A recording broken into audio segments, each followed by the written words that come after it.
ছোলা ভিজিয়ে রেখেছিলাম, প্রেসার কুকার বসিয়ে দিয়ে ছোলা দিয়ে নুন দিয়ে জল দিয়ে দুটো সিটি মেরে নিলেই সেদ্ধ হয়ে যাবে। 2 চামচ তেল দিয়ে হাফ চামচ সর্ষে দিয়ে 20টা ছোলার ডাল দিয়েছি, কারি পাতা পেঁয়াজ দিয়ে ভেজে নেব। ঢেলে দেবো কাবলি ছোলা, ছোলা দিয়ে নুন দিয়ে একটু ভেজে নেব।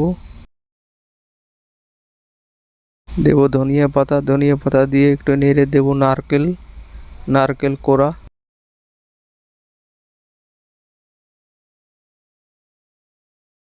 নারকেল কোড়া দিয়ে একটু ভেজে নেব।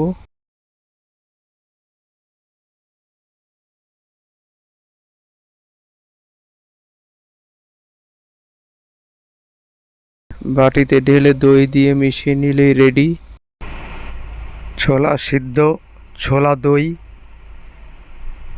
গরম গরম খেলে পরে হেভি টেস্ট। বানিয়ে খেয়ে দেখবেন, ভালো লাগলে সাবস্ক্রাইব করবেন, লাইক করবেন, শেয়ার করবেন।